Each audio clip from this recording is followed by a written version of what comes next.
I hadn't read any of Lee's work, but I had seen the movie and really liked the movie, really liked the tone of the movie, really liked the character of Jack Reacher, thought he was really interesting.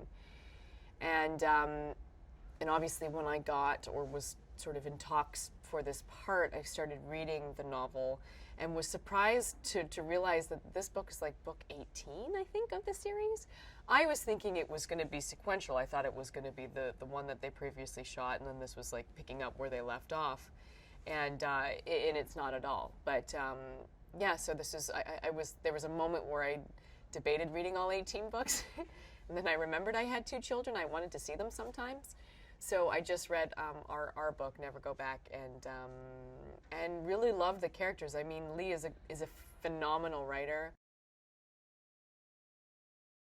It was really cool. It was my first experience doing a movie that had a book where you could go to for so much of the character's backstory and to read how these 2 characters related to each other. And the book and the movie are different in parts. Mainly, basically, Danika's character Samantha is much more in our film than it is in the book. Ed decided to expand on that character, but yeah, it was very helpful to me to have that book to look back on.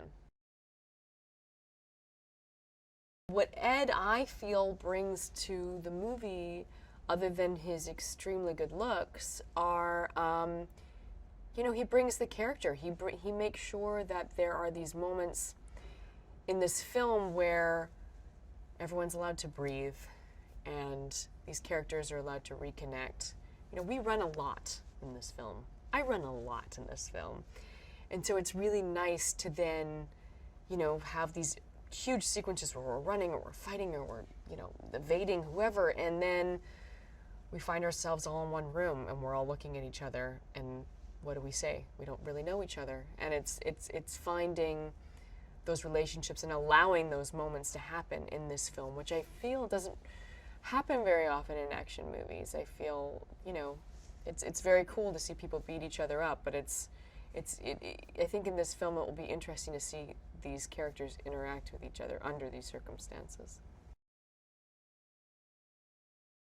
I mean, working with Tom has truly been amazing. He's such a great performer, but he knows stories and he knows film so well.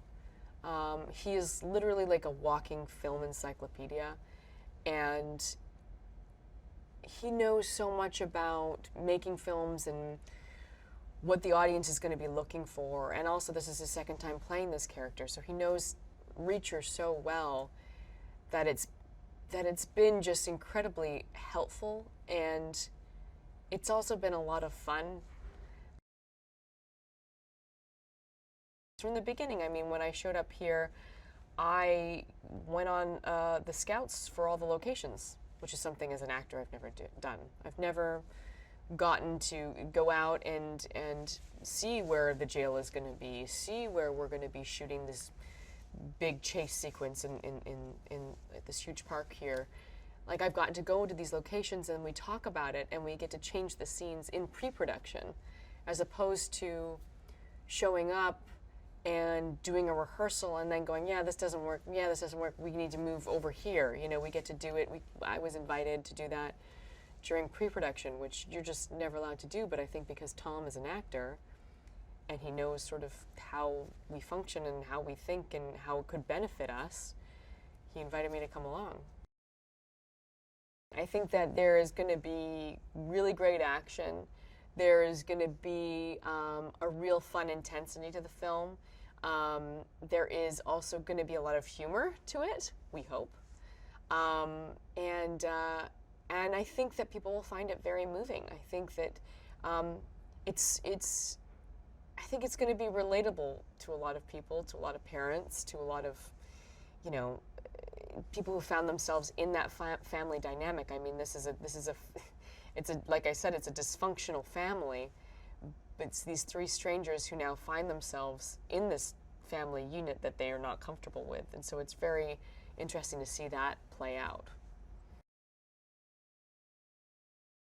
Patrick is so funny and goofy, and then he's Hunter, and he's terrifying. And he's so, I mean, he has really committed himself to the training, and he's really worked very, very hard to get into the physicality of this killer, of this natural-born killer, and he's quite terrifying. But I love him off screen. Danica is this, you know, she's this tough kid, and she's a tough kid in real life, and she's a tough kid in this movie, and it's been really fun seeing her sort of progress through this movie, and it's a beautiful. I think that she has these beautiful moments in the film where she gets to be vulnerable.